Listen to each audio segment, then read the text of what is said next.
She thought she had everything in order, the power of attorney, the house deed, even her name on the bank account, until I asked this one question: does your mom have a will? There was silence, and in that moment, Jennifer realized she may not have the one document that could protect everything. That's the moment so many caregivers find themselves in, trying to do the right thing, but missing one piece that can hold it all together. Because this is what we walk through together on this podcast. What to say when you don't know what to say anymore. What to do when you don't even know what step to take. How to carry this when there's just too much to carry. And where to turn when you're wrestling with your faith and dementia at the same time. Hey, Christian Care Companion. Welcome to Dementia Caregiver Support for Christians, the podcast that helps Bible-believing Christians equip them for their dementia caregiving. I'm Lizette Klute, and around here, we work on bringing you clarity, stewardship, and peace into the chaos that is often caregiving, because we serve a God of order, not confusion. Today, we tackle problem number 2, what to do when you don't know what to do next. Jennifer is an only child caring for her mom with dementia. She is doing her best to be wise, but she realizes she might be missing a key legal protection every caregiver needs. In this conversation, you'll hear how we expose the legal and financial trap many caregivers never see coming. We also clarify why a power of attorney may not be enough and which documents might actually protect your peace. And we look at how to build a faithful plan rooted in order, because caregiving is an act of stewardship. And if you are tired of guessing what your next step is, why don't you join me inside the Christian Dignacare Society? This is the space where you will get monthly live support, biblical guidance, and a community of believers who want peace instead of guilt and confusion. It is less than $100 for lifetime access. You can go to the link in the show notes or visit thinkdifferentdementia.com to take your next faithful step today. However, if you are not ready for that, it's okay. Why don't you come to our free monthly workshop on November the 8th? You can sign up for that at thinkdifferentdementia.com/ask, because we want to equip you to navigate your caregiving journey from a Christian perspective. Now, why don't we dive into our conversation with Jennifer, where we tackle some of the hardest questions caregivers face, and that is some of the legal things we need to do. Hello, Jennifer. Nice to meet you. And I'm going to ask you, in 6 months, what needs to have changed for you to be able to say that your caregiving journey is easier? And that could be anything like you're less stressed, or there's better communication, or you feel like you have more support. So tell me what would make your caregiving journey easier. That I feel like I have more support. Okay. So that you feel like you have more support. And now, what do you believe is getting in your way of feeling like you have more or enough support? Because I don't ask for help enough. Oh, Yeah. okay. Well, that is a good answer. So we already know where we need to start then. So let me Right. ask the question this way. What is holding you back from asking for more support? I guess because people are busy with their own families. Okay. Yeah. Okay. So let me ask some clarification questions now so I can get a little bit of context. Who is the person that you are helping that lives with dementia? My mom. Your mom. And does Mhm. your mom live with you? Yes. Okay. And is there a mister or No, kids in the picture? no, there's no mister or kids in the picture. Okay. And tell me about mom. Yeah, dad's passed away about 4 years ago, Mhm. so it's just both of us, Okay. and I And don't. okay, so it's just you and your mom. How Mhm. long has she lived with you? Well, I've lived with her for about, well, the last 4 years Okay, plus. so since but was it before your dad passed or only after? It was before. Okay. So were you your dad's caregiver too? Well, were. We both supported each other. Okay. Were the two of you supporting mom? Or were you supporting mom and dad? I was supporting mom at the time when dad had health issues. Okay. But your dad did not have a diagnosis of dementia. No, All right. So did they move in with you or did you move in with them? I moved in with them. Okay. So you moved in with your mom and dad so that you could help your dad take care of your mom who has dementia.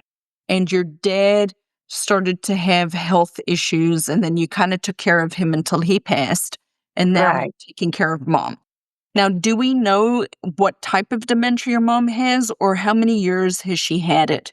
Well, her doctor says she has Alzheimer's dementia, and I noticed memory problems maybe before he passed away during the pandemic. Okay. Wonderful. Thank you for that context. That helps me a lot. Now, how old is your sweet mama? She is 84. 84 years old. And Mhm. other than her changes related to the process that she is going through, do you know kind of where she is? Is she still able to do things by herself and you just supervise from a distance? Or are you reminding her and sequencing through everything? Or have we gotten to the I'm needing all the help with everything stage? I'm at the reminding her stage. Okay. So kind of that middle bucket, right? Right. Okay.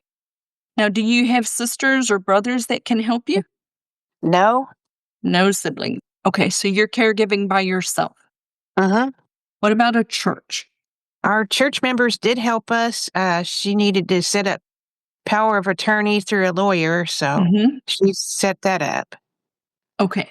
Now, do you live in a couple more questions for context. Do you live in a fairly, not rural, but not, you live where there's access to services or you live pretty remote? Yeah, we live where there's access to services. Okay. And how big is your church? Is your church big enough to provide you with a little bit more tangible support? Not really. We're a smaller church. Okay. Now, does your pastors and elders or leadership of the church know that you are helping your mom? Yes. Okay. And do you still work outside the house? Yes, I do. All right. So when you're at work, is your mom still able to be home alone? That's what I wondered about. So, Okay. well, I mean, she usually works out in the yard, but do. I'm concerned about her safety. Tell me about that. What are you noticing that has you worried about her safety? Just like misplacing keys for the house if Okay. she Does she goes out. drive? Does she Mhm. still drive? Oh, no. Okay. Good. She's I don't have to worry about that one. Good, good. Now, in your community where you live, are there neighbors that can kind of keep a distant eye on your mom? Well, a lot of them work during the week, so I don't Okay. know if they're at home or not. Okay. So, what kind of strategies have you put in place to keep mom safe while you're at work? I usually call her on when I'm on my break, or I come see her. Okay. Is mom still managing a phone? Yes, a ground line. She doesn't have a A cell phone. landline. Okay. Yeah. So you can call mom on the landline. Now, do you use internet at home? Yes, we do. Okay. All right. So we have two things that we're going to talk about real quick. The, Okay. the first one that we're going to talk about is that you mentioned right from the beginning asking for more help.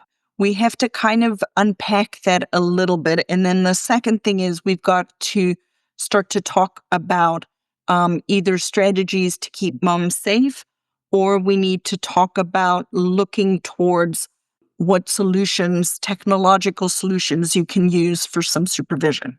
Okay? Okay. So the first thing is, what is holding you back from asking for more help? What's your concern? That they might say that they will, and then they get too busy and then forget. Okay. Has that happened? Sometimes it has happened. Like people get busy and it's like, oh yeah. Was it a incidental, oh, I'll help if I'm able, or was it a scheduled on somebody's calendar and they forgot? It was a, oh, I'll help if I'm able. Okay. So that's no help at all. Literally, when somebody says, "Oh, that," I call them the incidentals, right? They incidentally, "Oh, yeah, I'll come over and help. Just let me know if I can help." That's Sure. really not scheduled help. So a way around that is I teach people to take a piece of paper. Well, let me take a step back. I believe people are willing to help you. And I also believe, and I know you are right, people are busy. But the workaround is that people are not busy when it's on their calendar. Okay. So it's that busy that says, I'm going to, oh, I'll get to it if I have time, right? Nobody's going to step in and help you in that situation. I'm just being honest, right? But what I want you to do is I want you to come up with a list of things that would be helpful to you. And the things that typically, based on what I've heard about your life, Jennifer, is that would be helpful to you are things like maybe a couple of meals a week. You work full time, right? Or somebody coming and once a week or once every other week or once a month, taking your mom out on a Saturday so you can get a break and maybe do something without being on duty, right? Or mowing the lawn or helping with whatever. And they can be little things. They don't have to be huge, big things. But I believe that what happens is the church is willing to help and the church doesn't know how. Because what we do is we tend not to be tangible or specific about what we need. And I'll use this as an example. I'm an occupational therapist by background, and one of my close friends, she's also an occupational therapist. And I did a presentation at their church, and her biggest takeaway was I told her, I used this exact strategy and say, come up with a list, tell people to write a list, keep it in your purse. If somebody says these words, oh, let me know how I can help. You already have it ready in your person. You whip out the list and say, this is what I need help with. What on this list can you help me with? And put it in your calendar right now. Okay. So it's a two-step. Here's what I need help with. When can you do it? And put it in your calendar. And we'll make an appointment. We'll both put it in our calendars. So I know, because the difference is that open-ended, oh, let me know if I can help, versus some dear friends of ours right now she's battling cancer and she's getting ready to go to the Lord. And there's a meal train, and my little name is on the list to take a meal, not this coming Monday, but the Monday after. Guess what? I'm not going to forget to take a meal because it's a scheduled thing, right? So that is a strategy, a technique that you can use to actually get it on the calendar and get tangible help for some of the little things, because it sounds like your mom is still pretty independent because you can leave her home alone for periods of time. So maybe that'll make it a little easier for you to actually take action and ask people for a specific thing. Because they can look at the list and they can say, there's nothing on that I can do. But maybe that's enough for them to say, but oh, I can do this. And then would this be helpful to you? And then Jennifer says yes or no, right? Right. So that's the first strategy I want you to do. Now, the second thing, let's talk about safety at home related to your Okay. mom. One of the biggest ways that I know that somebody is not safe to be home by themselves is the following, is if they do not have the ability anymore to scan their environment and find something that is out of sight. For example, if I'm hungry, I know that I can walk to a fridge and I can open a fridge and find food inside, even though I don't see it, right? So you and I Yeah. know if I'm sitting at my desk, if I have something located in my drawer and I want it, I know I have to open the drawer to get it. When a person gets to a point in their changes in their brain where they cannot scan and find something that is out of sight, they are not safe to be home alone. So that gives you a way of knowing when your mom is not going to be safe. Having said that, you're a solo caregiver of a mom who is 84 with dementia. If your mom lives long enough, she is going to need 24-hour care. Yeah. And so we need to start to think and plan ahead for what is that going to look like? What are your options? Have you done asset protection? Does your mom have some money that you can pay for paid caregivers? Do we have the ability for her to perhaps go to a adult day program if we get to that place?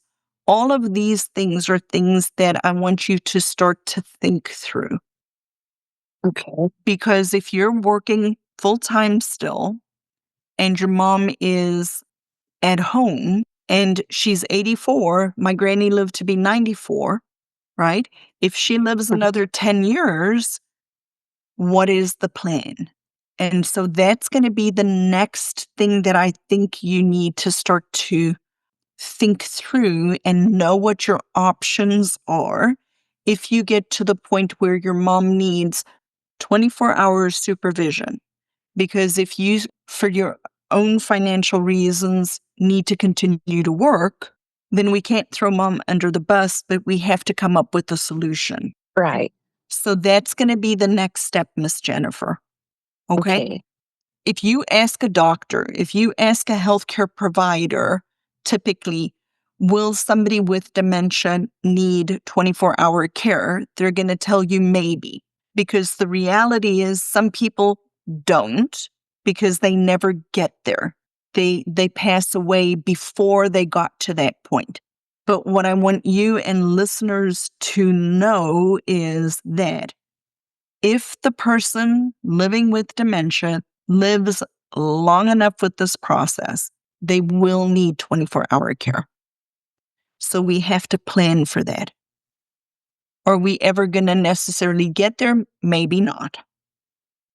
But when we do it the other way around, when we're like, we're not going to need it, and then we do, then all of a sudden we're like, I don't know what to do because I didn't think it through. Right. Right? So we need to start to think about what some of your options or solutions could be. Because you mentioned you're not married, you have no siblings. So we need to find the right level of support around you, which we need to know what your options for facility-based care may be, or what your options for paid caregivers in the house might be. And the way I want you to unpack that is think through, what are your mom's assets? What does she have that you could use to provide her with the care she needs so that you can continue to work. Because what frequently happens is that the adult daughter or the adult son do not want to use their parents' money because they want to steward it well. They don't feel, they don't believe that using that money so that they can go to work is good stewardship. But it is. Because we've got to remember, if you're your mom's only heir, if she doesn't have any other children, when your mom passes away, her assets become yours. You will inherit them. But that inheritance is going to do you no good if you have lost your health in the process in trying to take care of her. Okay? So I know this was a lot. It was a lot. Now tell me, what is one thing that you can do after today's conversation to take a step towards making it easier and either asking for care, help, or looking at what your options are? What is one step that you can take, Miss Jennifer? Making a list of what needs to be done. Okay. I think that's a very good place to start. A very, very good place to start. So was that helpful? Yes, it was. Good. Wonderful.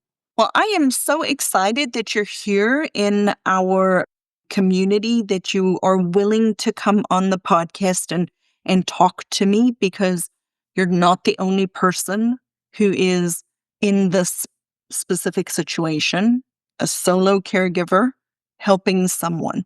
So I'm very grateful that you're willing to be here, Jennifer. And just for your interest, and if you are interested, I did a thing today. I inadvertently started a community because I fly by the seat of my pants. I woke up this morning and said, I'm going to do this. So I will send you an email.